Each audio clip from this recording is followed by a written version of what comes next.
in welcoming the report and recognise it as a really fantastic piece of work is that it is very London specific. And of course, the definition of community and the experience of community is very different across the country. And what I experience in some of the more rural areas of West Yorkshire would be very different to the centre of London, for example. That said, that doesn't detract from the content of the report, and I think the recommendations are a broadly good fit for all of us and something to look at, particularly around the one with engaging with communities. That's the one that drew a lot of attention to me. Viewers may be aware of the National Resilience Framework that was published by the previous administration of government at the back end of, I think it's 23, which very strongly refers to the role of communities in responding to and being part of the realisation of these extreme weather risks. In West Yorkshire, we've got areas of our brigade that are very susceptible to flood. And I think the piece of learning that we've seen from there is that without detracting from the seriousness and the impact of flooding when it strikes, we've equally got communities who are well used to it, who are well versed to it, who are prepared, and to some extent are self-sufficient, so that the partnership between the statutory responders and the voluntary and community sector is really strong. But I think we're just at a very basic level of what we could do. Some of this does take a bit of money and it does take a bit of investment, which I know the London report refers to as well. So I think that there's a really good ground and there's a really good evidence base that the community do have a place to play in responding to extreme heat risk, but we have to equip them both with knowledge and potentially with equipment and the means to deal with that risk, and then to work with us as the statutory blue light responders as well. Okay, thank you for that. It's interesting you talk about flooding. We had a webinar on flooding 3 or 4 weeks ago, which was incredibly popular, our most popular webinar of all. People are very interested in that as a climate risk. Interesting that it's in the report and recommendations on heat. So John, can I come to you to ask about why there'd be better preparation for surface water flooding as a recommendation in the heat report? What's the sense there? Why is that? Probably to do with the fact that we are seeing and expected to get higher temperatures. When it comes to a warmer atmosphere, it can basically support more moisture, so therefore it can support deeper, bigger clouds, and that can produce more rainfall. And as well as the temperature records that get broken, we're also seeing a lot of the wet records getting broken as well, very much consistent with that warming theme that we're seeing in the atmosphere around the world. Yes. So in terms of seeing that as one of the recommendations within this report, it's no surprise to you then? No, not really, no. I mean, it's consistent, as I say, because when you're getting heavier rainfall, I mean, in the summertime, notoriously, you get thunderstorms, those torrential downpours. I mean, anecdotally, the amount of stories you hear from emergency responders, and certainly from a personal point of view, when it rains much heavier now. And that is reflected in the rainfall amounts we see on an hourly basis, in the short term, for example, and they are localized as well during the summer, but even during the course of autumn and winter, I mean, during the course of, the winter and autumn that we've just had, come out of the 23-24 period, I mean, we had some exceptionally wet periods then, of course, in October and February, records were broken then as well. So again, we're seeing this sort of consistent theme of not just the high temperatures and the records getting broken, but also that is very much linked to a warmer atmosphere and the fact that we can support bigger clouds that can produce more rainfall that can fall over a period of time. And we're seeing surface water as part of that, especially, of course, in places, I mean, the report focuses on London, but wherever you are, where you've got whether it's Glasgow or Birmingham or wherever, where you have a large city where you've got the water that falls so heavily in a short space of time, water is going to find its level, unfortunately, and surface water is a very, very big issue, and it's difficult to track, of course, because it can be so localized and short-lived as well. Because of time there's been a response to that water falling, the rain has invariably stopped, and the levels have faded away, but the damage, of course, has been done by them. Okay, that's really useful. I just thinking about heat as this risk. So we think about it as being all about responding to the extreme temperature, but that linking with flooding is quite interesting to kind of understand that as a bigger picture. I wonder, Tom, we were talking before about one of the responses to this report that I'd read online was somebody talked about heat as an orphan risk. which suggests to me that perhaps it's a bit unloved. And you had some thoughts about that, about why it might be described like that, and why heat should actually perhaps get a little bit more attention. What are your thoughts on that? Yeah, absolutely. Thank you, Catherine. So an orphan risk is a really interesting concept, and I think what it's trying to refer to is that something is overly complex, ill-defined, or possibly even irrelevant, and therefore is deemed not to have a significant impact on resilience or services. And actually, I don't think heat is an orphan risk. And I wonder if perhaps it gets this reputation because thankfully it's a relatively uncommon presentation that patients present with within the United Kingdom. However, from a strategic perspective, we know that it has a real impact on how we deliver our emergency service. And so as I was preparing for this webinar, I had a little look into some of the recent publications, and there was a meta-analysis that was published last year and identified that for every 5-degree increase in temperature, the ambulance dispatch rate increased by 7%. And so if we think that daily national response, we're thinking 25,000 calls, that's a potential increase of, say 1,700 to 2,000 calls a day. That's obviously going to have a real increase on the already stressed ambulance service, as well as the hospital services that those patients may need to be transported to. So certainly from that perspective, I don't see it as an orphan risk. But I think we can't neglect the fact that this is a complex situation, and actually heat is not only going to affect patients, but also affect the ambulance staff that are responding to those patients. And I'm sure Dave has seen within the fire world as well, that the effects of heat are well evidenced to inhibit both physical and psychological performance. And so if we are subjecting our responders to increased heat, is that going to decline their ability to provide patient care? And these are sort of the things we need to think about. And at the moment, the real challenge for the ambulance service is identifying the cause specifics of ambulance dispatch, because the 7% increase that we're seeing for every 5-degree raise in temperature isn't necessarily all patients who are presenting with heat-related illness. Some of them are cardiac, some of them are respiratory. So where is the causality in this ratio? That's what we need to investigate to be able to increase our resilience. I know you're aware that NHS England is doing work on this I say England, but other NHS organisations, about the impact of heat on efficiency and the need for more resources. Is that work going on? Do you know? As far as I'm aware, there probably is work going on, but I've not seen it published, and I've not been privy to it.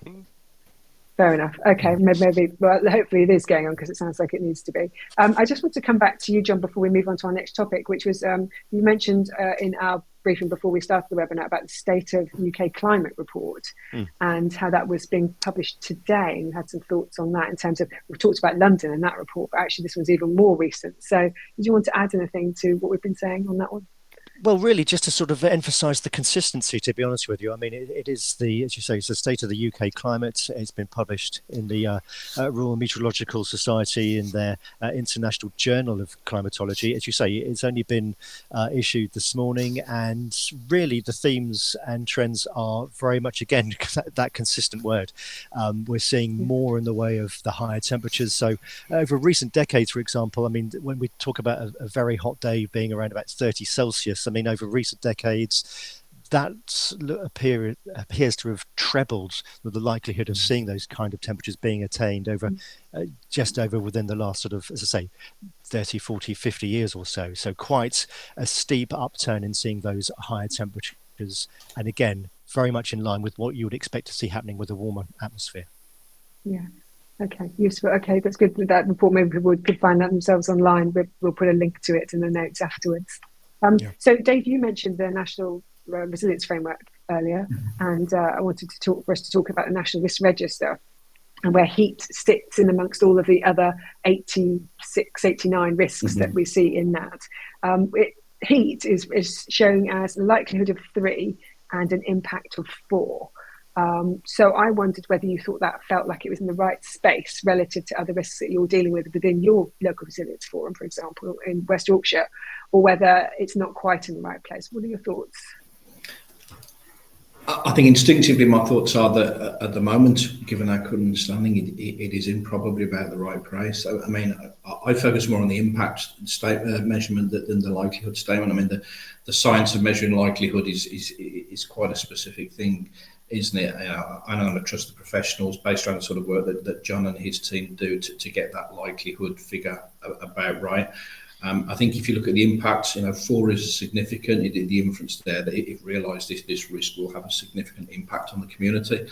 And I think experience has shown us, and I know we're going to talk later on in the webinar about 2022, that the hottest day that we had. I think all the learning that we could ever want is there from July 2022. That was our... I use the phrase in a social media tweet that I put out, that was our peek into the future. That was our little look around the corner about what's coming to us, and some of the realization of risk that we saw on that day. I think it's probably gone down in folklore as the day when we really realized as a nation the impact of the rural-urban interface in terms of wildfire. That was certainly what grabbed all the headlines on the day. It's not something that usually happens in the fire and rescue service, that we see that happening. And I think it also challenged, and I've spoken about this before, that the UK public's understanding of fire and the fire and rescue service, generally speaking, is that you see a fire, you dial 999, a fire engine turns up, water gets squirted at it, the fire goes out. We were in the territory on that day when, resources were stretched as well. But some of the fires that were being experienced by my colleagues around the country, including just over the south, with the border in South Yorkshire, were so big and so rapidly spreading that we couldn't get ahead of them, and the damage, we saw properties burnt down, etc. So, is that a significant impact of 4? I think yes, it definitely is, and that's just one of the manifestations of how that day played out. Okay, all right. Well, we'll come on to 22 in a moment. Let's just ask Tom and John about this in terms of where the government thinks that heat is in terms of risk relative to all the others. A likelihood of 3, impact of 4. Tom, what are your thoughts in terms of how that feels to you? Same sort of things as Dave, or anything new there? Yeah, so heat from a health perspective is difficult, and it's at the moment somewhat unclear what the long-term impact of this rising heat climate actually is. We have some learning from the heat waves of the previous years. We've seen the effect of that in terms of, as I alluded to, the response calls in an emergency context. What I think is going to be more prevalent and harder to objectively analyze is the effect this has in primary care.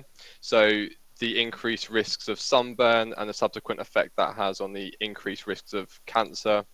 How is that going to affect the population?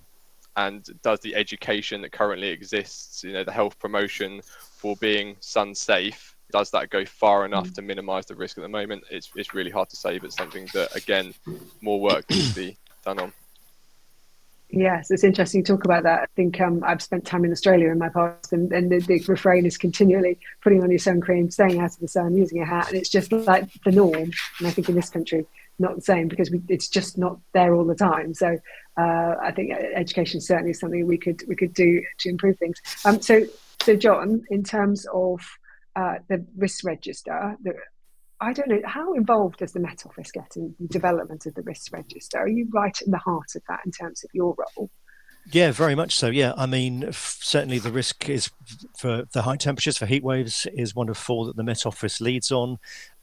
There's a lot of work that goes on in the background with regards to looking at the climatology, and of course we look at scenarios, and as been mentioned with July 2022, that examples like that are then used in local risk registers as well. I mean, from my point of view, we're very much involved on a local level in providing that background information and trying to sort of relate that and try to learn from what's happened, really, because it's by looking back at what has happened, we can hopefully try to learn when we go forward. But the issue, of course, has been and is the fact it's the rate of change that we're seeing as well. We're seeing that the higher temperatures, are getting even higher. I mean, you don't have to go back too far. The highest temperature in the UK was 38.4 5 Celsius in Kent back in 2003.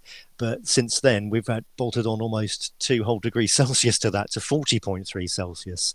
And I often say at meetings that I find it, even when you talk about 40 degrees Celsius being reached in the UK, I still find it really quite odd, because it's a temperature growing up, being a bit longer in the tooth. You saw over parts of, central Spain or somewhere during the summer, and not that often.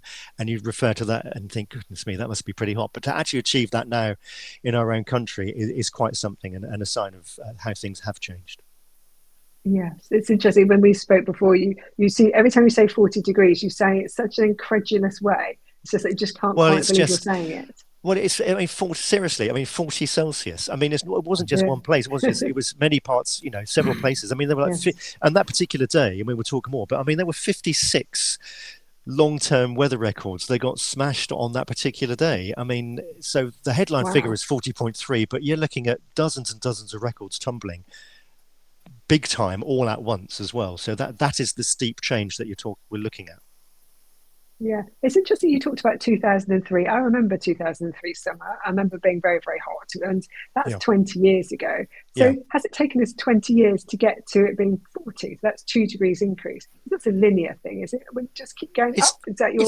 It won't be linear, because it's not. It won't be equal increments each year. It gets warmer after. The climate's not as straightforward as that. But what I will say about 2003, it is quite an important date, because during that particular summer there were like an additional 2,000 deaths associated with the higher temperatures then, and it was because of that. Initially in England, there's the heat health alert system that was put in place to underpin and work with health organisations and authorities and show what kind of temperatures, and work with them on a particular number of would be received as a maximum temperature, what we'd see, with regards to a high temperature, and how that could then correlate. We heard those figures mentioned earlier about the response you see when the temperature does increase, and this correlation between even higher temperatures now that we're seeing and what impacts they see, not just for health sectors, but also much wider as well, which is why, of course, the Met Office now includes extreme heat as part of the National Severe Weather Warning Service. I see. Oh, well, we'll come on to that soon. Okay, well, let's talk about 2022. I feel like we've kind of teased our audience enough about 2022. So let's go for it then. So Dave, the reason that you're on this webinar, also a very nice man, it's very lovely to have you with us, but the reason I wanted you with us was because of what you did in 2022, when you sent this tweet saying, "What the hell just happened?" I think was your phrase.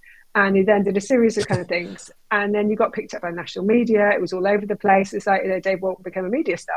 So I wondered if you could just, I'm being slightly facetious, but it was a bit like that. I wonder whether you could just sort of relive a little bit of that for us, because it helps us understand how a fire service is impacted by extreme heat, and it's not just about wildfires. So if you could give us a little kind of summary, that'd be really helpful.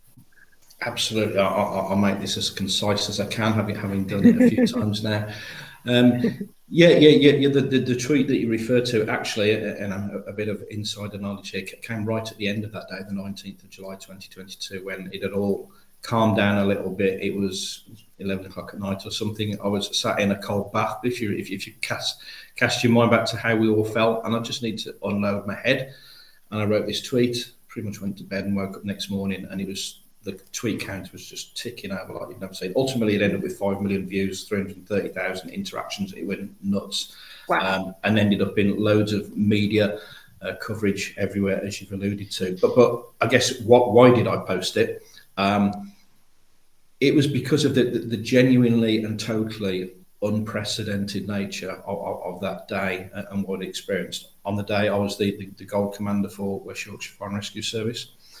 I think it's also useful to remind people as well, the 19th of July didn't come out of nowhere in 2022. It was probably 2 weeks into what had been a fairly sustained, let's say warm, it's all subjective, isn't it? Warm, dry spell, whereas the UK Fire and Rescue Service, we were seeing a number of wildfires starting to occur around the country. But we got to the 19th of July, that was the first time that we've seen that red weather warning, the extreme weather warning. And it was really interesting in the context of West Yorkshire about the shape of how it dropped into West Yorkshire. For those that don't know the geography, we sort of start on the western side, almost in Manchester, sort of Kirklees and Calderdale. That's generally where our wildfire risk is, because that's where the moorland is. That's Saddleworth Moor, Winter Hill. People will have heard of these in the context of wildfires before.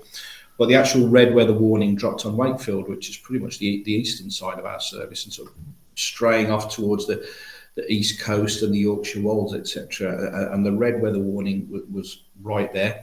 Difference for us, that's not heathland, that's not moorland, that's agricultural land, generally speaking. And given the experience we'd had, we actually did something that we'd not done before. And we, for full admission here, we didn't do it to the scale we probably should have done with the benefit of hindsight.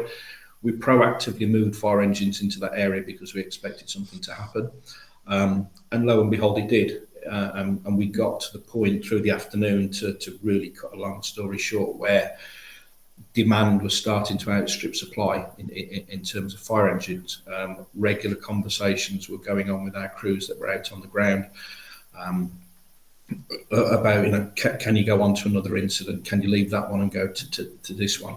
And again, for absolute clarity, and I put this in the tweet, this is not a story about cuts to the fire and rescue service. This is not a story about how many fire engines we had or hadn't got available.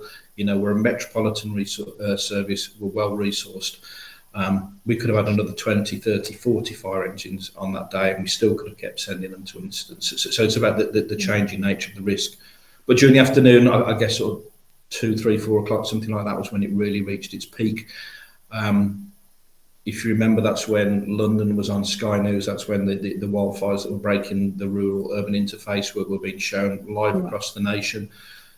But they were happening everywhere. It just didn't grab the attention of Sky News. I think there were 14 separate major incidents declared almost simultaneously from local resilience forums, pretty much at that central spine of the country.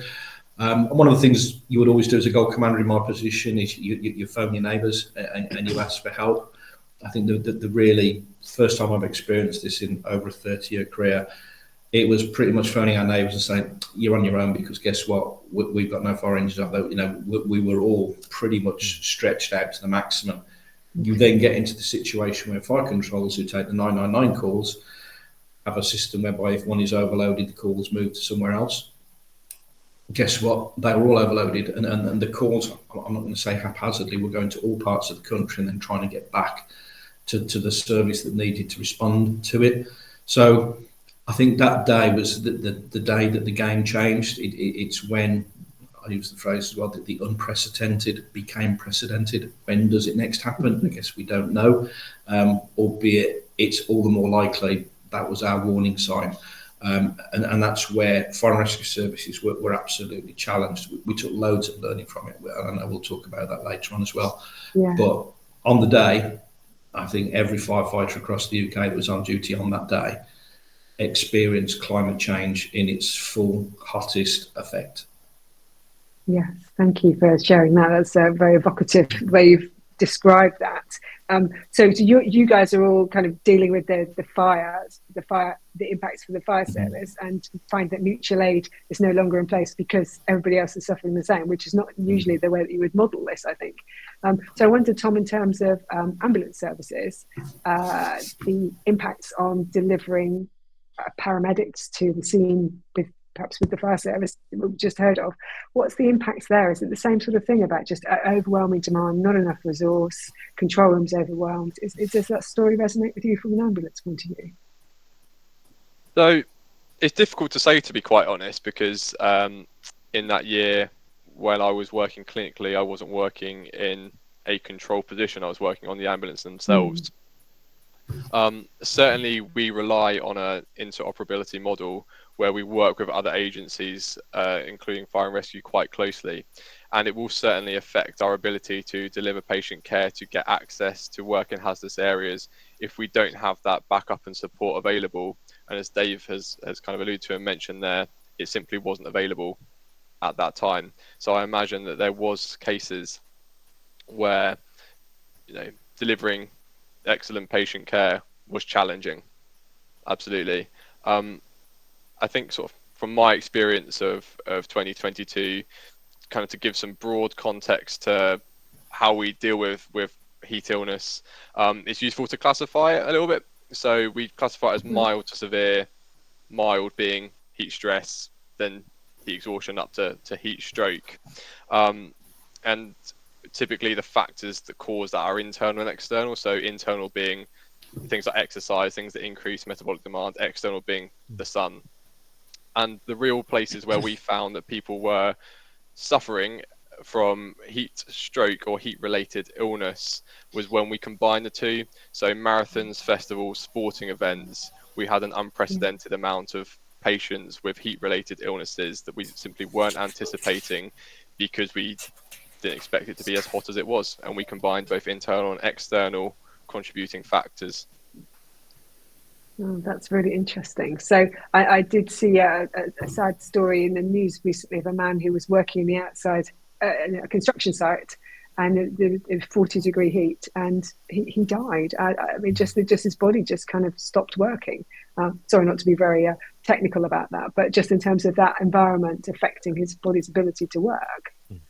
And it's really tough in the UK. So in our clinical literature, so death for non-exertional heat stroke is anywhere from 10 to 60%. It's wildly fluctuating, and for exertional heat stroke is say something between 5 and 25% mortality. It's when we're combining these two things, and so that's typically things like exercise, as in working on building sites, alcohol and drugs combined with the sun heat is a bit of a recipe for disaster. Yes. So John, that's really interesting, I think, from a Met Office point of view, because we've got potentially these events that people have, you know, for charity events or whatever, marathons you talked about, but any kind of events and festivals, you plan for that.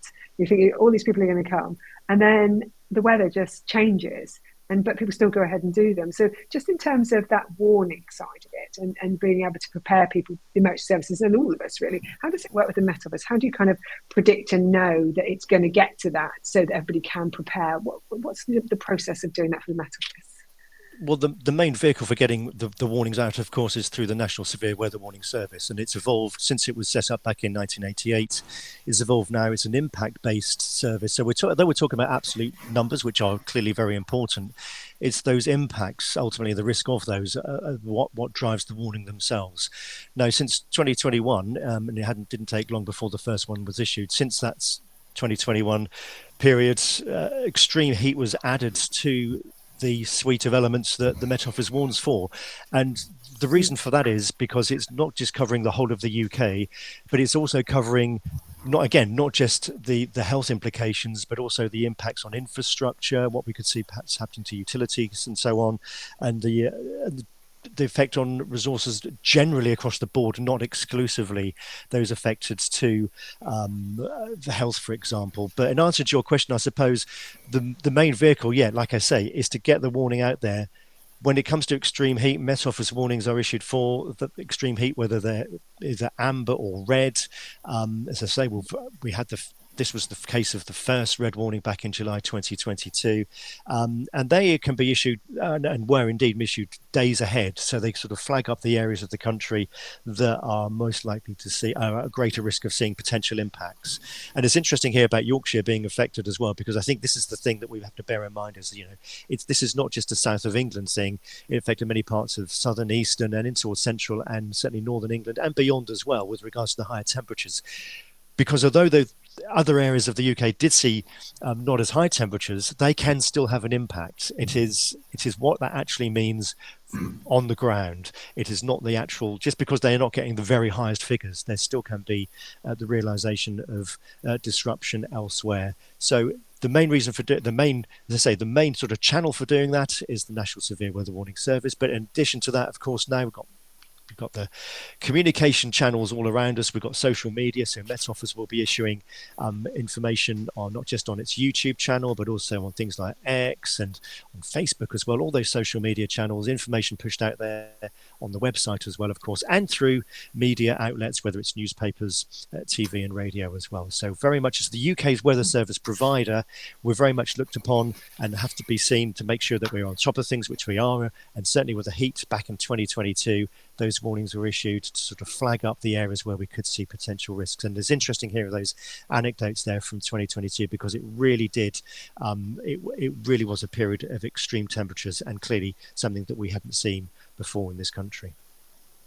Okay. It's interesting, John. There's a question that's just come in where someone's referring to Canada. It says that they're working with people in Canada and have experience of heat and wildfires. They have messages on what to do when significant heat is forecast. Is it time that we should do more to prepare people? So you've talked about what the Met Office does in terms of using all those channels, but is it enough? Should there be more other people providing that service, or is that sufficient, do you think? Well, I mean, the Met Office warning itself, it includes information like that. It includes what to expect. And that can be anything from, the impact on, anything from the fact that coastal locations are going to be clogged up with traffic because people are heading to the coast to cool off, to that, staying out of the sun. It's all those kind of things. So you can provide that advice. But again, if people want to take it, then great. If they don't, then of course that's their call. So it's included as part of the package already, really.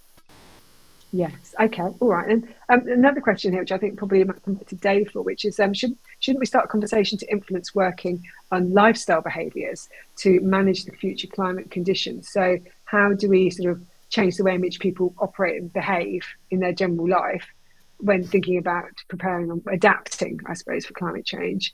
And it references there the local resilience forum. I've just gone off my screen. Let me see if I can get that back. So I just wonder, let's put this in the context of the local resilience forum. So Dave, you were when 2022 this happened, the LRF presumably stood up and there was a strategic coordination group. Were you in the chair for that, or was that police at the time?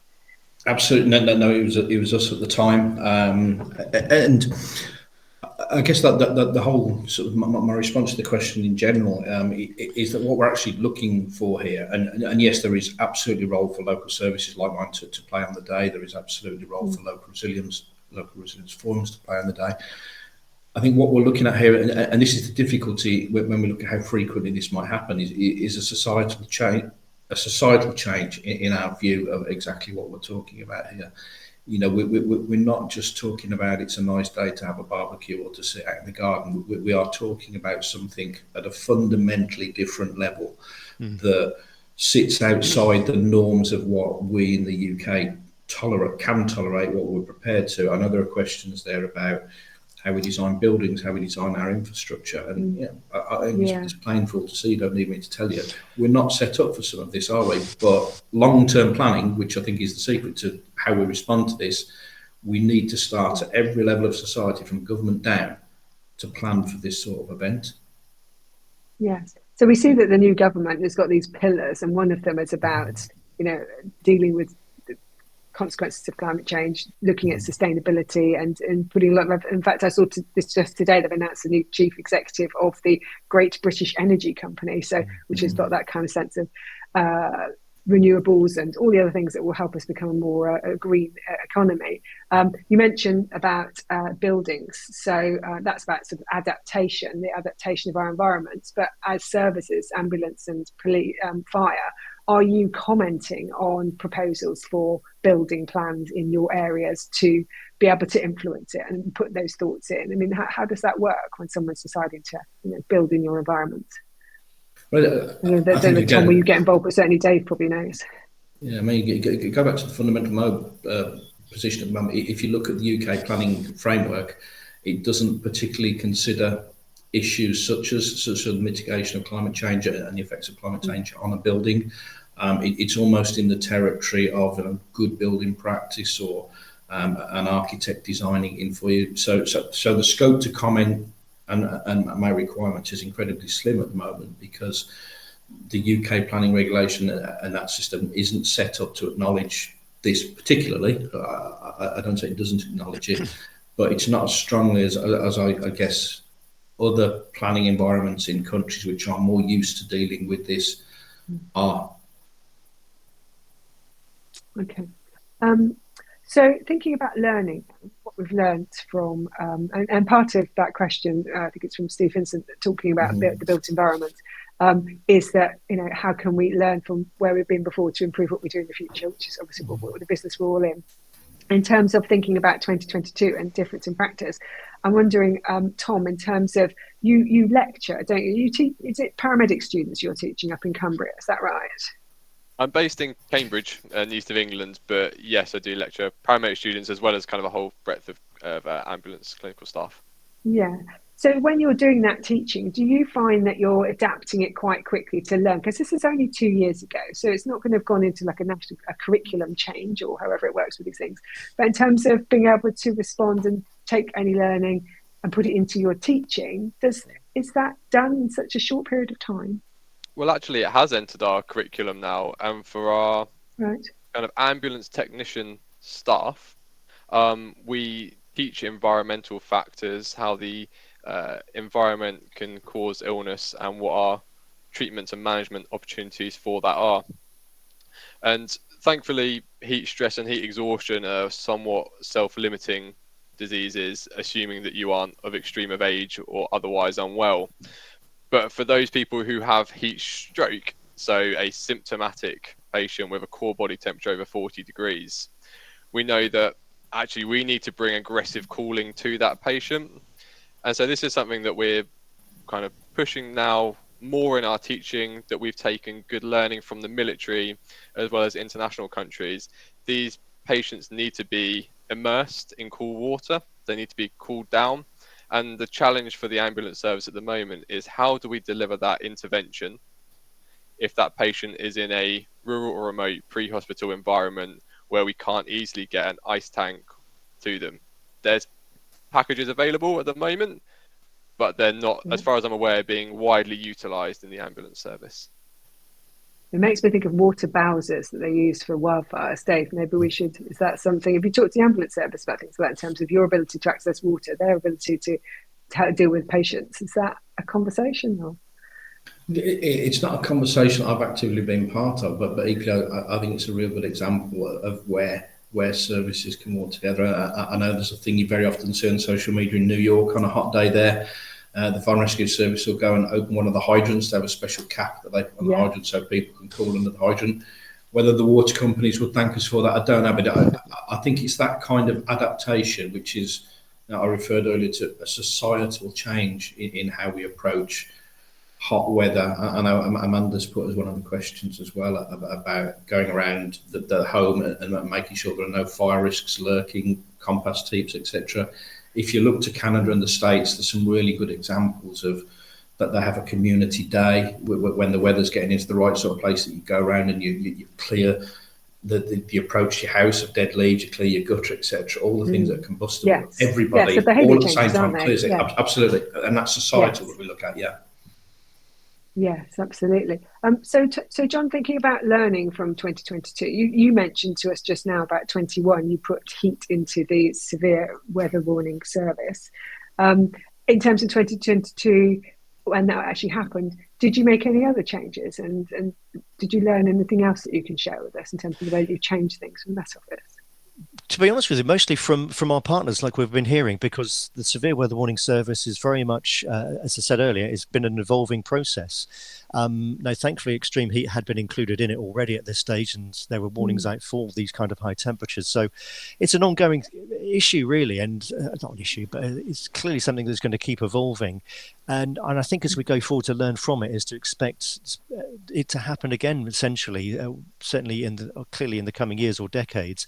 And I think one of the biggest challenges is going to be when it comes to getting people to act on the warnings is the fact that for a lot of people, when the perception in this country generally is you get nice hot sunny weather, it's hey great, let's all get out there and enjoy it, which is fine for many people as we've been hearing, but for those that are more vulnerable, then that's not such good news and there can be implications. So it's very much sort of trying to strike the right balance, and hopefully the information, if people want it, they can get it from us. It's available in very many different channels, as I mentioned earlier, and it includes a whole range of different not just what to expect but advice on there as well. So that information is already kind of out there, but if, as always is the case, if there are things that we need to consider or should consider, then let's absolutely do that. This is it's not cast in stone now. Okay. Well, it's interesting you say that and made that offer, because the one of our questions asks whether there should be an alarm system trialled in some areas in the UK across mobile phones. So that makes me think of the emergency alert that was done. I think it Yes. was April this year or last year. I I can't remember. don't We think did the national thing. Yeah, I don't think it was about in 2022, but I mean, it. I mean, Is that's a that something you're possibility. looking at? Yeah. Not for extreme heat. No, it's been used. Our colleagues over in the Environment Agency have used it in a real situation. Most recently, obviously, for some of the wet weather we saw over the winter. I know there's been some trials, but it's still pretty much in its early days. And from a weather point of view, that at the moment is something that isn't happening. But that's not to say it couldn't or shouldn't. Right. Okay, that's helpful. So, David, let's come to you in terms of capturing the learning. So, you've described very eloquently what happened on the day. So, what have you, as a service, learned, and how did you capture that within your LRF environment to make sure it was a partnership-based approach to change? What are the sort of key learnings you have? Yeah, I think the real obvious answer is that both in service and LRF we debriefed it and we shared some of our lessons. Yes. And then I guess more importantly, we acted upon them as well. I mean, I'll talk about both very briefly. In terms of a service, for us at a very practical level, it's about equipment that we can buy to do things differently. It's about different tactics that we can use. I've already alluded to the fact that the notion of firefighters starting a fire in the UK to stop another fire is really alien to how we do things. But that's something that's been explored. We need to look at different vehicles to access different environments. And I think really, particularly, we can have all of that. It's about the people that are doing this, the responders on the ground. For me, we had firefighters operating in wildfire conditions in what we call their structural PPE, which is the PPE that they wear in a house fire. It's absolutely not appropriate for this type of environment. Equally, it's not appropriate just to take your tunic off and be walking around in a t-shirt as well, because these flames spread really Which is quickly. what we saw. We saw those photographs. Absolutely, and they're almost iconic. So as a service, we're taking delivery of what we're calling the midweight PPE later this year. So we've made that sort of change as well. Certainly at an LRF level, looking at the severe weather warnings, we already have them built into our processes. But we've got a very robust set of action cards now that are triggered when different colour weather warnings come out, and there are a series of actions of what we will do, and that is informed by some of the learning from 2022. Interesting couple of points to pick up on there. One is around equipment. So I've seen quite a lot of news stories about services taking delivery of wildland fire specific vehicles. So that's clearly not a West Yorkshire thing. This is a national thing, and it's interesting to see the suppliers, the market responding to that. The other thing is around PPE. So at the Emergency Services Show in September, we have an entire stage devoted to firefighter PPE, and part of that is looking at how it can be better adapted for the use of these kind of environments, very, very hot environments, technical rescue type of. So you talked about that sort of less thick, less difficult to wear. So you're not stripping down to a t-shirt because you're not being protected from the contaminants of your t-shirt. So all of that will be at this show. So hopefully, if anyone's interested in that in particular, please do come to the show, because there's a whole stage on it being supported by National Fire Chiefs Council and their work to create the new PPE framework. So it's very timely, I think, for that. So I'm just conscious that we are at 45 minutes. We have about 5 minutes to go. I just wanted to just capture just briefly something around exercising, because we've seen in London exercise Helios, which was brought together all the partners in London thinking about how they would respond to an extreme heat environment. This came just before this report commissioned by the Mayor. And I just wondered, in terms of exercising, whether your respective organisations do that and how that helps you to capture learning and put that back into your planning so that you can respond in a different way. I just wondered, Tom, are you involved in exercises in your role, or is that not something you do? As a participant, yes, I've not been involved in the organisation of them, but learning points from exercises is something that we encourage and widely engage in within the ambulance service. I think it's really important to build resilience, that we work at these interagency exercises, because, kind of as John has mentioned, we need to use their heat forecasts and risk projection analysis to be able to build resilience into our systems before they're stress tested. And then we need to work alongside the likes of fire and rescue and Dave to work out how, as separate services, we operate together.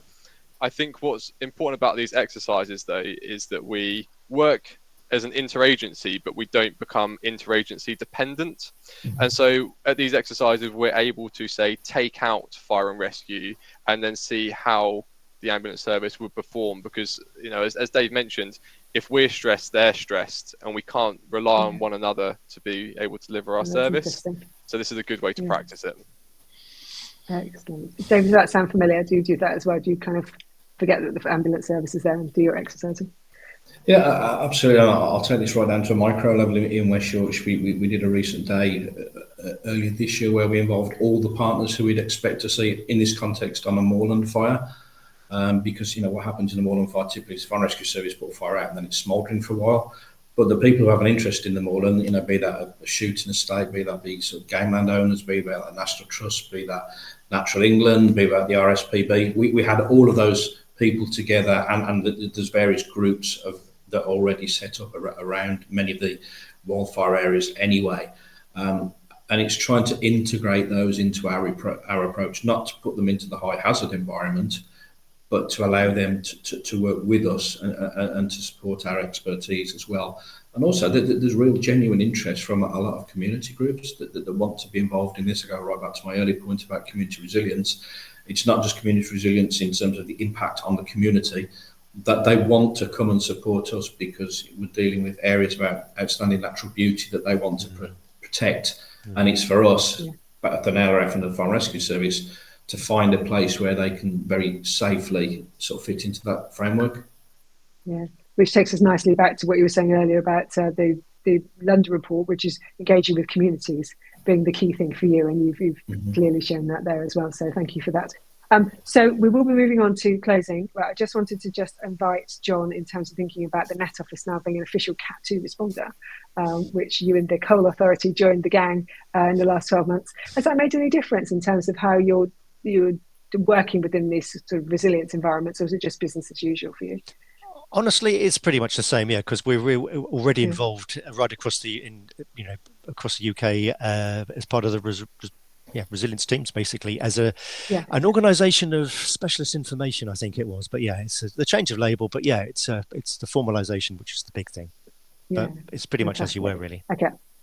All right. So there have been absolutely masses of questions. I've only been able to get to a few of them, but they will stay on the catch up so people can read through them. So I do apologise I haven't been able to get to them. Some of them are very, very long and I can't read them. So I'm sorry. But before we finish, I do ask all my guests on webinars to provide me with a piece of advice so that everybody watching this can go away and have a think about it, perhaps chat with a colleague about what we've been talking about. What one piece of advice would you like people to go away and think about? So let me start with you, Tom. What's your one piece of advice when people are going back to their offices thinking about extreme heat?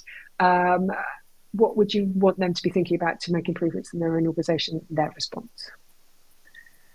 I would say that in terms of a clinical response, prevention is always going to be better than treatment. And we need to rely on a multi-agency response to do that. And that when we see increases in temperature, we need to be aware that we should expect an increased health demand across the board and the full spectrum of diseases, not limited just to heat, stress and illness alone. Yes, you made that very useful point earlier about the long-term impacts as well in terms of cancer rates and so forth, in terms of skin being exposed. So very useful. Thank you for that. John, how about you? What's your one piece of advice?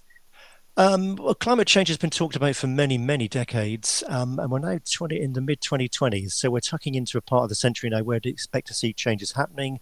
And my advice is to, get ready to prepare for more summers like we saw a couple of years ago happening more often, and that variability in our climate with wetter conditions as well. So just bear in mind, this is not something that's many, many decades away. We're starting to already see the changes in our climate happening before us.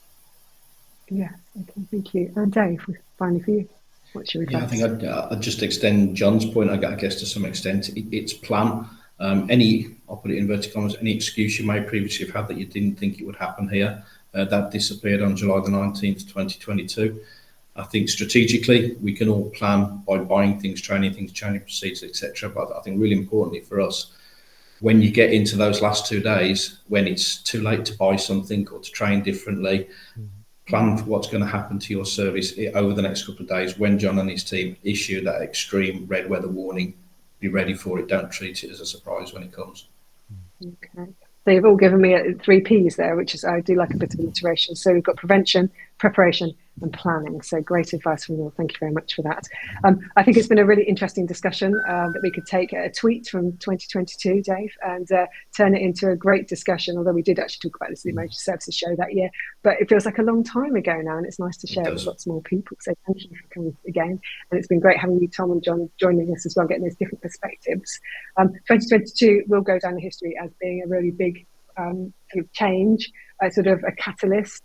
And I think, Dave, your phrase about it's a peek into the future is a very apt one. So thank you all for joining me today, which just leaves me to move on and complete the webinar today. So I'll get to that. You'll come off the screen now while I do that. This webinar is available to watch on catch up via our website, so you can do that. Any notes for the webinar will be posted there too. There's been a few document references, so we'll put those up as well as links. You'll receive CPD accreditation by email, and if you are watching on catch up, you'll get this as well, but later in the month, as I said before. This is the final webinar in our current series. We're going to have a break for the summer, although we'll be preparing madly for the Emergency Services Show, so no stop for me.